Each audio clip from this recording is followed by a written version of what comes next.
Hello dear friends, welcome to the Hindi class of 6th grade. Pledge. I Anjali Rana commit to be vigilant and bear in mind at all times the risk to myself and my colleagues from COVID-19. I promise to take all necessary precautions that prevent the spread of this deadly virus.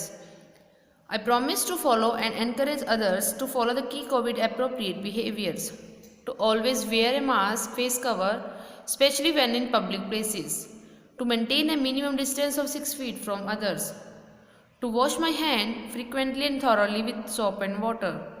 Together, we will win this fight against COVID-19. Thank you. So students, आज हम अपना start करेंगे अनुच्छेद जो आपके दिसंबर test में आने वाले हैं। ओके, तो आपको अच्छे से इसको आप अपनी तरफ से भी कुछ बनाकर लिख सकते हो। टॉपिक है हिमालय एंड सेकंड है परोपकार। ओके स्टूडेंट्स, पहले हम बुक वाला रीड कर लेते हैं। भारत के उत्तर में स्थित हिमालय इसके मस्तक के समान है। हिमालय भारत का गौरव तथा इसका रक्षक है। यह भारत की उत्तरी सीमाओं, हिमालय क्या होता है? पर्वत। आपको पता है ना हिमालय पर्वत है ना?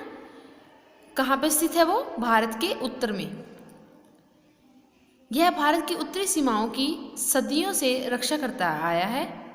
इसी कारण इसे भारत का प्रहरी भी कहा जाता है। प्रहरी क्या होता है? जो रक्षा करने वाला होता है, ठीक है, जो उसका मीन्स जैसे पहरा देना है ना, ऐसे ही। भारत के उत्तर में एक तपस्वी की तरह अचल, दृढ़ और मौन होकर खड़ा हिमालय अपने धैर्य, सहनशीलता एवं दृढ़ता का पाठ पढ़ाता है। अब इस लाइन से हमें क्या पता चल रहा है कि भारत के उत्तर में एक तपस्वी की तरह, जैसे तपस्वी क्या होता है? दृढ़ होता है ना, मौन होता है। जो तपस्वी लोग होते हैं वो क्या होते हैं? कम बोलने वाले होते हैं, बट उनका जो काम होता है वो बहुत बड़ा हो जाता है और उनके अंदर एक धैर्य होता है।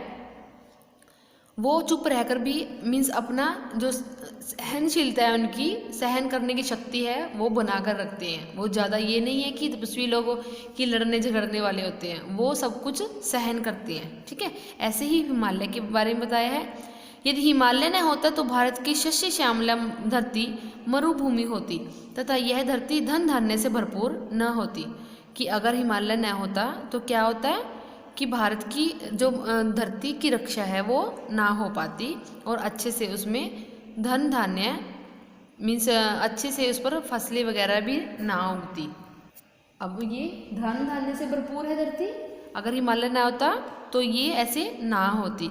इससे निकलने वाली नदियाँ भारतवासियों के लिए ईश्वर का सबसे बड़ा वरदान है, ठीक है। दक्षिण से आने वाली पवनों को भारत में ही रोककर हिमालय मानसून का कारण बनता है।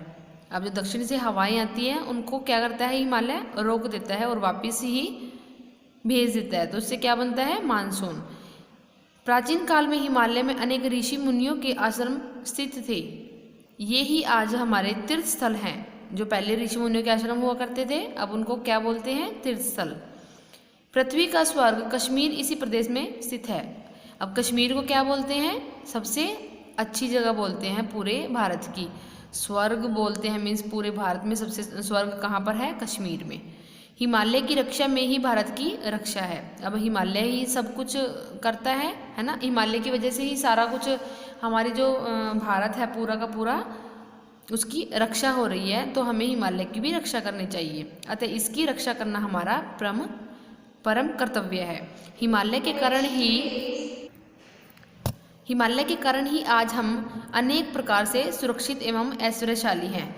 दिनकर जी ने ठीक ही कहा है, मेरे नगपति मेरे विशाल।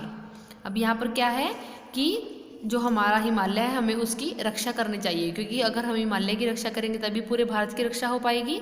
तो हमें उसको सुरक्षित रखना है, उसको ऐश्वर्यशाली बनाना है। जैसे हिमालय हमें सुरक्षित और ऐश्वर्यशाली बनाकर रखता है, ठीक है। तो दिनकर जी ने क्या कहा है? मेरे नगपति मेरे विशाल। नेक्स्ट है परोपकार। मानव एक सामाजिक प्राणी है। परस्पर सहयोग ही सामाजिक जीवन का आधार है। पारस्परिक सहयोग के बिना समाज का कार्य सुचारू रूप से नहीं चल सकता। अब इसमें परोपकार क्या है? आपको पता है? किसी पर उपकार करना, ठीक है। हमें आपस में मिलकर ही कोई भी काम है हमें अकेले नहीं करना चाहिए, हमें साथ मिलजुल कर काम करना चाहिए। उसी से क्या होता है, अगर हम समाज में एक दूसरे के साथ नहीं खड़े होंगे तो हम अच्छे से अपनी लाइफ को नहीं स्पेंड कर पाएंगे, क्योंकि हमें किसी भी चीज़ में किसी की दूसरे की ज़रूरत पड़ सकती है, तो हमें दूसरे के साथ बनाकर रखना चाहिए।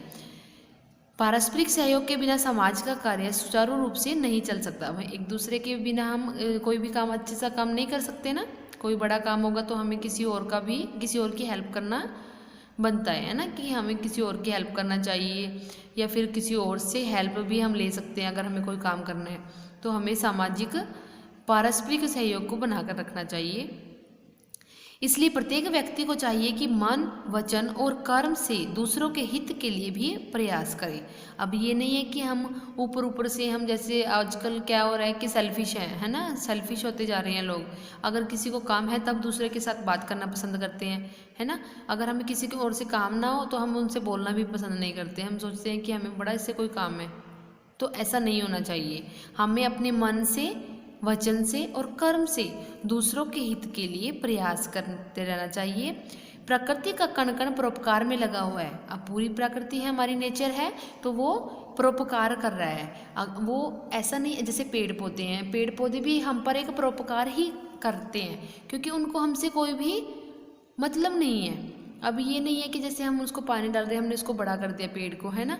तो अब हम जो फल आ रहे हैं तो हम अब अपने आप ऐसे ही तोड़कर खा सकते हैं, है ना। तो इसमें उसको, पेड़ को ये नहीं है, पेड़ पौधों को ये नहीं है कि हाँ ये हमारा फल है तो हम किसी और को क्यों खाने दें, है ना। तो ये परोपकार ही हो गया, इनडायरेक्टली वो भी परोपकार ही करते हैं। अब सूर्य है, सूर्य खुद जलकर दूसरों को प्रकाश देता है। अब सूर्य है तो वो खुद जलता है बट दूसरों को रोशनी देता है ना, ये भी परोपकार ही हो गया। वृक्ष खुद धूप सहकर पथिक को शीतल छाया देते हैं। अब खुद धूप में खड़े रहते हैं बट जो उसके नीचे बैठने वाला है उसको छाया मिलेगी, है ना, वो छाँव में बैठेगा। वो भी एक क्या हो गया, वृक्ष भी परोपकार करते हैं। पेड़ अपने फल समय नहीं खाते, नदी अपना पानी समय नहीं पीती। जो व्यक्ति केवल स्वार्थ में लिप्त है वह पशु के समान है। अब जिसको स्वार्थ है वो किसके समान है, पशुओं के समान ही है। तो इससे क्या पता चल रहा है कि हमें किसी दूसरों पर परोपकार करना चाहिए। हमें किसी का ऐसा नहीं है कि स्वार्थपूर्ण हमें किसी को कोई काम करना चाहिए उसका, कि हमें भी उससे काम पड़ जाएगा। अगर हम परोपकार करेंगे लोगों पर तो ऑटोमेटिकली हमारा ही भला हो जाता है उसमें। परोपकार के कारण ही ईसा मसीह सूली पर चढ़े। ईसा मसीह आपको पता है ना, वो सूली पर चढ़ गए थे, है ना। परोपकार के लिए ही सुकरात ने विष पिया और गांधी जी ने गोलियां खाई। तो इन सभी ने क्या किया था, परोपकार ही किया था। परोपकार के कारण ही मदर टेरेसा ने अपना सारा जीवन दीन दुखियों की सेवा में लगा दिया। भारतीय संस्कृति में परोपकार को मानव कर्तव्य बताया गया है, मानव का कर्तव्य बताया है वैसे भारतीय संस्कृति में कि परोपकार करना चाहिए। बट आजकल तो कोई भी परोपकार नहीं करता ना।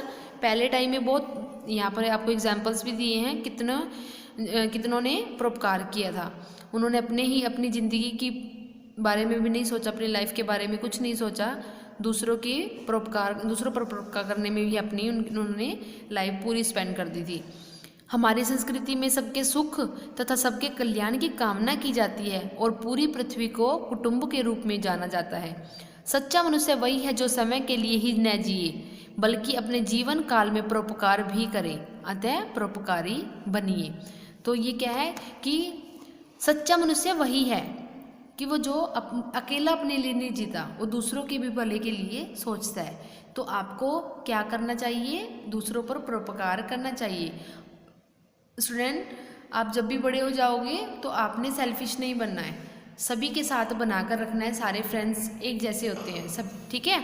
तो ऐसा नहीं है कि उसके पास ज़्यादा पैसा है तो वो मेरा फ्रेंड है, कि कभी ना कभी कि वो मेरे काम आ जाएगा।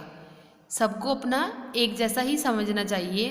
कोई भी कभी भी आपको अपने अंदर एक ईगो टाइप नहीं रखना है, ठीक है। आप भी कुछ बड़े हो जाओगे, कुछ बड़े बन जाओगे तो आपको ये नहीं रखना है कि मेरे पास बहुत पैसा है तो मैं उस गरीब के साथ क्यों बात करूं, है ना।